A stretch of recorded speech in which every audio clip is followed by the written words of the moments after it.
Hello everyone, Saint Joseph Hindi classes में आप सभी का स्वागत है।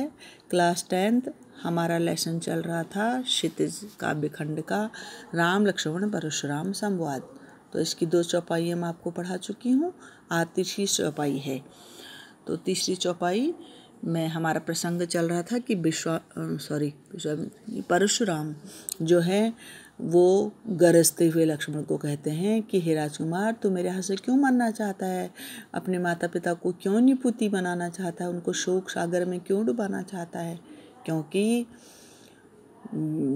तेरे मरने के बाद तेरे माता पिता को बहुत दुख होगा।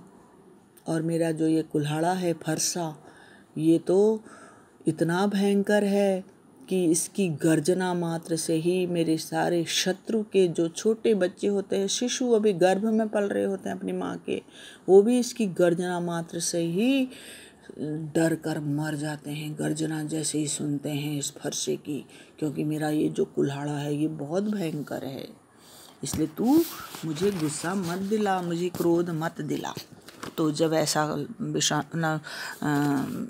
परशुराम कहते हैं तो लक्ष्मण हंसकर उनकी क्रोध रूपी अग्नि को और बढ़ाने लगते हैं और बड़ी मीठी वाणी में बोलते हैं। क्या बोलते हैं? बेहसी लखन बोले मृदुवाणी, अहो मुनीश महाबटी मानी। लक्ष्मण ने हंसते हुए मीठी वाणी में कहा कि अहो मुनीश महाभट मानी, अहो मुनि, मैं मान गया कि आप बड़े महाभट हैं। महाभट माने महावीर हैं, बहुत बड़े वीर हैं, मैं मान गया आपको। ऐसा बोलने लगे लक्ष्मण। पुनि पुनि, क्योंकि पुनि पुनि मोहि दिखाए कुठारू, चहत उड़ाव न फूंकी पहाड़ू। इसीलिए मुझे बार बार कुठारा दिखा रहे हैं। पुनि पुनि माने बार बार, पुनि पुनि मोहि दिखाओ कुठारा, इसीलिए मुझे बार बार अपना कुल्हाड़ा दिखा रहे हैं मारने के लिए। चहत उड़ाव न फूंकी पहाड़ू, और अपनी गर्जना से ही, मतलब अपनी बातों से, ऊंची ऊंची बातों से चिल्ला चिल्ला कर सामने वाले पहाड़ को अपनी फूंक से ही उड़ाना चाहते हैं। कहने का मतलब है कि मैं भी कोई ऐसा वैसा नहीं हूँ, निर्बल व्यक्ति नहीं हूँ जो मुझे अपनी फूंक से ही उड़ा दोगे, ऐसी बातें कर रहे हो। यहाँ कुम्हड़ बतिया को नाही, जे तर्जनी देखी मर जाही। तो आपकी जानकारी के लिए मैं बता दूं कि यहाँ भी कोई कच्चे कुम्हड़े के फल नहीं है। यहाँ कुम्हड़ बतिया मीन्स कुम्हड़े का फल। कुम्हड़ बोलते हैं पेठा, पेठा होता है ना, वो जिसकी मिठाई भी बनती है, पेठे की मिठाई खाते हैं लोग। और कई लोग उनकी बड़ियाँ भी बनाते हैं पेठे का। तो वो जो पेठे का फल होता है, वो जब छोटा होता है ना, जब लग रहा होता है बेल पर, तो वो बहुत कमज़ोर सा होता है, हल्की हवा से भी झड़ जाता है, नीचे गिर जाता है, मतलब तो बहुत कमज़ोर होता है। तो कह रहे हैं कि यहाँ भी कोई, कहने का मतलब है हम भी कोई निर्बल वो नहीं है, हम भी रघुवंशी हैं और वीर हैं। हम भी कोई कच्चे कुम्हड़े के फल नहीं है। यहाँ कमज़ोर लोगों के लिए यूज हुआ है कुम्हड़े का फल। पेपर में आ सकता है कि कुम्हड़े का फल किसके लिए प्रयोग हुआ है, तो यहाँ कमज़ोर व्यक्ति के लिए प्रयोग हुआ है। ये कमज़ोर व्यक्ति का प्रतीक है। तो कह रहे हैं कि हम भी कोई कुम्हड़े का फल नहीं है जो कि हमें जे तर्जनी देखी मर जाएं, जो कि तुम्हारी इस तर्जनी अंगुली, तर्जनी माने अंगूठा, तर्जनी अंगूठे के बगल में जो अंगुली होती है उसे तर्जनी कहते हैं, कि तुमने तर्जनी अंगुली की नहीं ऐसे और वो गिर गया, मर गया सामने वाला। तो ऐसे हम भी नहीं हैं, ऐसा बोल रहे हैं। हम भी कोई कच्चे कुम्हड़े के फल नहीं हैं कि आपकी तर्जनी अंगुली देकर ही मर जाएंगे। हम भी वीर हैं, आइए हमसे लड़िए, ऐसा वो इनडायरेक्टली कह रहे हैं। देखी कुठार सरासन बाना, मैं कछु कहा सही तभी माना। मैंने तो आपके कंधे में धनुष बाण देखकर और आपके हाथ में फरसा देखकर ही कुछ ज़्यादा ही बोल दिया था आपको। कहने का मतलब मैंने तो आपको वीर समझ लिया था, ये सब देखकर, आपके हथियार देखकर, तभी मैंने आपको कुछ ज़्यादा ही बोल दिया था, ऐसा बोलने लगी। कहने का मतलब है कोई खाली ऊंची ऊंची बातें कर रहे हो तुम, कोई वीर नहीं हो, क्योंकि जो वीर होता है वो युद्ध करता है। तुम तो अपनी बातों से हमें डरा रहे हो, है पहाड़ को फूंक से उड़ाना चाह रहे हो। तो कह रहे हैं कि मैंने इसीलिए कुछ ज़्यादा ही बोल दिया होगा आपको। भृगुसुत समुझ जनेऊ बिलो की, जो कछु कहूँ और सहूँ रिसरो की। मैं, और साथ में कह रहे हैं कि मैं तो आपको भृगुसुत समझकर, भृगु माने आपको बताया था ना, भृगुवंशी थे परशुराम, तो इसलिए उनको जो भृगु थे वो उनके पूर्वज थे परशुराम के, तो इसलिए उनको भृगुसुत कह रहे हैं। मैं तो आपको भृगु ऋषि की संतान समझकर और आपके कंधे में जनेऊ समझकर, आप कहने का मतलब है आपको ब्राह्मण समझकर, आप जो जे कुछ कहो हूँ सहो ऋषिरों की, जो भी आप कुछ कह रहे हैं मैं अपने गुस्से को पी रहा हूँ, अपने गुस्से को सह रहा हूँ आपको ब्राह्मण समझकर, क्योंकि हम लोग ब्राह्मणों पर अपनी वीरता नहीं दिखाते। ब्राह्मण लोग हमारे लिए पूजनीय होते हैं, हमारे गुरु होते हैं ब्राह्मण, तो इसलिए मैं आप जो भी कुछ भी अनाप शनाप बोल रहे हो मैं चुप हूँ, गुस्से को सह रहा हूँ, ऐसा बोलने लगे। क्योंकि ब्राह्मण लोग जनेऊ डालते थे ना कंधे में, ठीक है। अब तो डालते हैं या नहीं डालते हैं ये मुझे नहीं जानकारी, पर पहले जो थे ब्राह्मण लोग वो जो है जनेऊ धारण करते थे और क्षत्रिय वंशी लोगों के लिए क्या करते थे, उनके लिए यज्ञ वगैरह जो काम होता था सारा वही करते थे।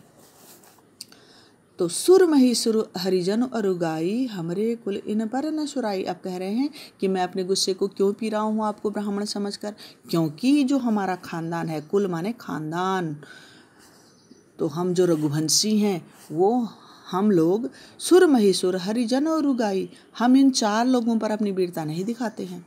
कौन कौन है वो लोग? सुर, सुर माने देवता, महिसुर माने ब्राह्मण, मही माने होता है धरती पृथ्वी, सुर माने देवता। तो ब्राह्मणों को धरती का देवता कहा जाता था पहले, ठीक है। तो इसलिए कह रहे हैं कि सुर देवताओं पर, महिसुर ब्राह्मणों पर, हरिजन माने हरि भक्त, भगवान के भक्त, अरुगाई और गाय पर, ये जो 4 हैं इनकी हम रक्षा करते हैं, इन पर हम वीरता नहीं दिखाते, इनसे हम युद्ध नहीं करते। हमरे कुल इन पर न सुराई, हमारा जो कुल है इन पर अपनी सुराई नहीं दिखाता। सुराई माने वीरता, अपनी वीरता इन 4 के ऊपर नहीं दिखाता, इनकी रक्षा करता है। बधे पापो अपकीरत हारे, मारत हूँ पाप परिय तुम्हारे। क्योंकि अब क्यों नहीं दिखाते हैं इन पर वीरता, कह रहे हैं क्योंकि ये 4 हमारे लिए पूजनीय हैं, वंदनीय हैं, इसलिए हम इन पर अपनी वीरता नहीं दिखाते हैं। और अगर क्यों नहीं दिखाते हैं ये भी आप सुन लीजिए। क्योंकि बधे पाप अपकीरत हारे, क्योंकि बधे माने वध करना, क्योंकि अगर हम इनका वध कर दें तो हमें पाप चढ़ता है। इन 4 का वध करने पर ब्राह्मणों को अगर हम मार देंगे तो हमें ब्रह्म हत्या लग जाएगी, और अगर हम गाय को मार देंगे तो हमें गौ हत्या लग जाएगी, इसलिए हम इन्हें मारते नहीं हैं। तो सबसे अच्छा है कि इनसे लड़ो ही मत, इसलिए हम इनसे लड़ाई नहीं करते।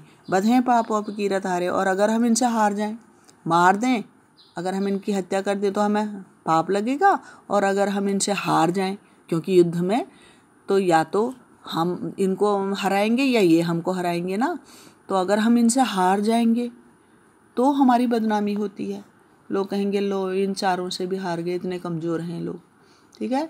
तो इसलिए ना हम इनको मार सकते हैं ना हम इनसे हार सकते हैं, इसलिए हम इनसे लड़ेंगे ही नहीं।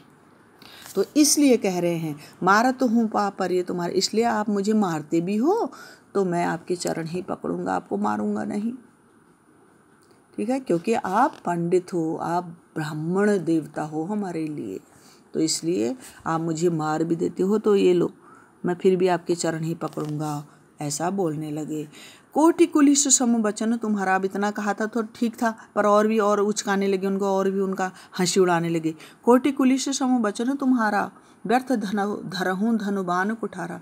हे ब्राह्मण देवता, हे मुनिश्रेष्ठ, आपका तो एक एक वचन जो मुंह से निकाल रहे हो ना, एक एक वचन, ये ही करोड़ों करोड़ों वज्रों के समान है, यानी कि जहर के समान है। वज्र माने आकाशीय बिजली होती है ना, जहाँ पर गिरती है सबको नष्ट कर देती है। तो कह रहे हैं कि एक एक वचन ही आपका करोड़ों करोड़ों वज्रों के समान है, कि दुश्मन ऐसे ही मर जाएगा है। आपको तो धनुष व्यर्थ धरा हूँ धनुबान कुठारा, बेकार में ही आपने ये धनुष बाण और कुठार रखे हुए हैं। एक एक वचन से ही इतने कटु वचन बोलते हो कि एक एक वचन से ही दुश्मन मर जाएगा, या सामने वाला जिसको भी बोलोगे एक एक ऐसे शब्द जहर भरे तो वो वैसे ही मर जाएगा। क्यों बेकार में धनुष बाण और कुठार रखा हुआ है। तो इसलिए जो बिलो के अनुचित कहे हूँ, क्षमहु महामुनि धीर, सुनि सरोष भृगुवंश मणि, बोले गिरा गंभीर। तो जो भी बिलो की माने देखना, जो भी मैंने आपको देखकर कुछ अनुचित कह दिया होगा, मतलब आपके धनुष बाण देखकर या जनेऊ देखकर, कुछ भी मैंने आपको कुछ अनुचित बात कह दी होगी तो मुझे क्षमा कर देना हे महामुनि, हे धीर वीर महामुनि। आप धीर वीर माने जिनमें पेशेंस होता है, धैर्यवान। हे धैर्यवान महामुनि, मुझे क्षमा कर देना। अब धैर्यवान कहकर उनकी हंसी उड़ा रहे हैं, उनका उपहास कर रहे हैं। उपहास माने मजाक कर रहे हैं उनका, क्योंकि धैर्यवान थे परशुराम, नहीं थे ना, उनको तो बहुत गुस्सा आ जाता था जल्दी, तो इसलिए जान के कह रहे हैं कि आप तो बहुत धैर्यवान हो, आपको मैंने कुछ कह दिया होगा अनुचित तो क्षमा करना। अब जब ऐसा उन्होंने सुना परशुराम ने, भृगुवंश मणि माने परशुराम, तो सुनि सरोष भृगुवंश मणि, और लक्ष्मण के ऐसे जहर भरे वचन सुनकर, व्यंग्य वचन सुनकर गुस्से के साथ परशुराम बोले, गंभीर वाणी में बोले।